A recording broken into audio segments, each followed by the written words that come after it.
it's Norse. Which... I don't know, it's just not I don't like it. I'm disappointed. Oh, no, it's bugging out there. That whining is me complaining bitterly.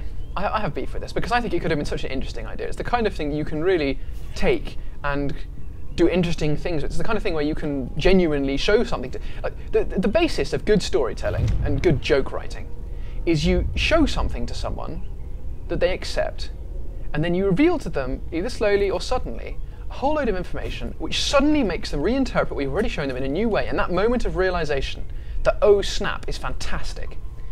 An example would be, in fact, both Bioshock and System Shock 2 are perfect examples. Both games are generally regarded as having good writing. System Shock 2 more than Bioshock, probably, because people have great nostalgia for that game.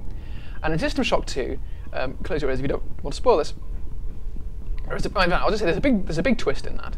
But I'll go with Bioshock because it's an easier twist. The big twist, when suddenly you realise that you've been manipulated all along, and you suddenly realise that all along this guy's been saying, would you kindly?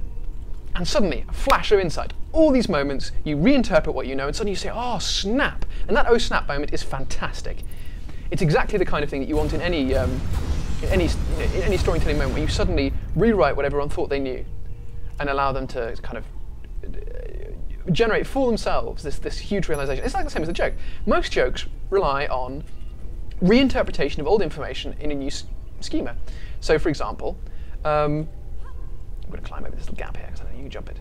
Basically, in general, to jump sideways or up, she needs something to press her legs into. And there's nothing here, so you have to kind of climb up and then go down again. I haven't really explained why I'm doing this. But sorry, as you may notice, I removed a block from that thing just to stop it from blocking up. And on this side, we'll presumably find something similar.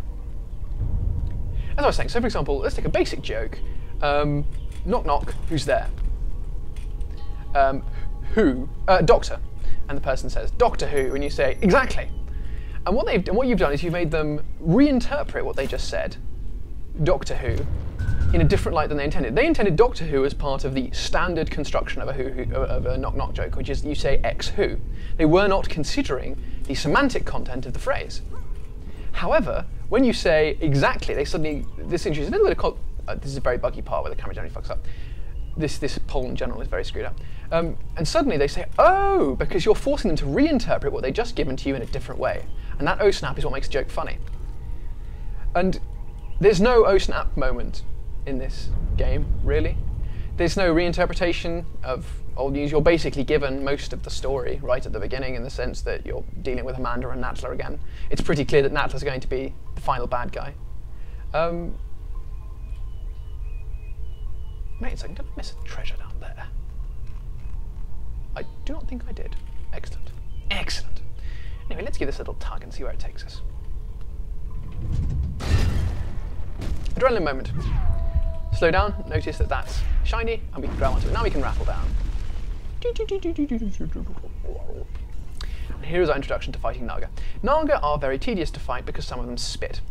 But at the same time, if I cheese it, it'll probably be okay. See them? They climb up walls. It makes them, you can't really evade them by using standard cheese tactics, but you can block their shooting by doing this. The green ones spit, the red ones jump. So let's go. Notice I'm shooting all of them in order to keep them off balance so they don't spit. This is one of the cool things about the multi-target system. It also means that my adrenaline won't run out, because one of the problems with this system is that the moment I kill one of them, my slowdown time will vanish. I had to dive here. Notice I've lost a bit of health already, I think from being spammed out.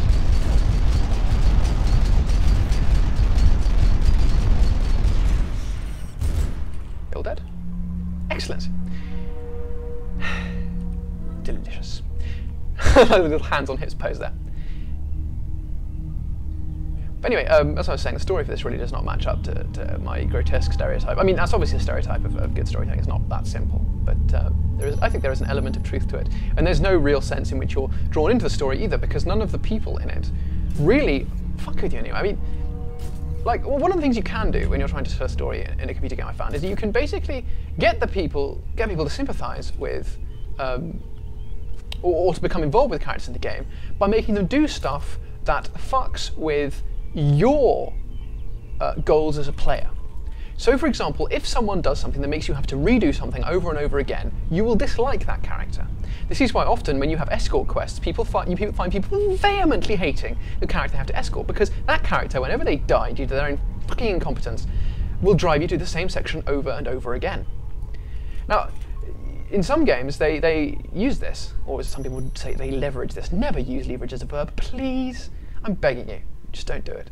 Anyway, as I was saying, and consequently, you have characters who effectively fuck with you the whole time, and consequently, you dislike them. An example of this would be in Vampire the Masquerade Bloodlines, a truly brilliantly written game, and I have to say that if any of you haven't played it, you literally must play it right now, because it is simply the best RPG I have ever played. And by RPG, I mean role-playing game.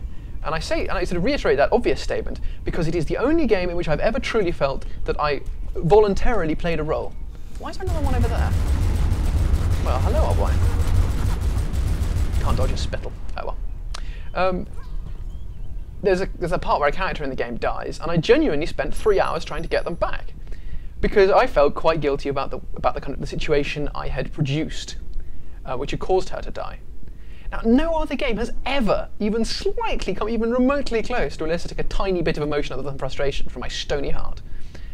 And it is, I think, a great sadness that Troika went bust. I think it's a great sadness that they were fucked over by Valve, who demanded they don't release their game until Valve released Half-Life 2. And I think it's a great sadness that in general the game is really not that well known. So play it.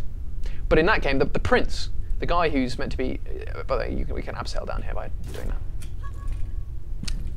And then if we want to, we can just press shift and drop. What? I can't believe I just did that. What am I even talking about? I can't abseil and drop. Why did I think that I could? Maybe you can.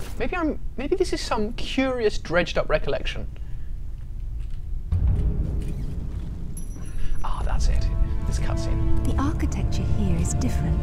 It's similar to the Niflheim ruins. If by different she means blocky and boring, then I agree.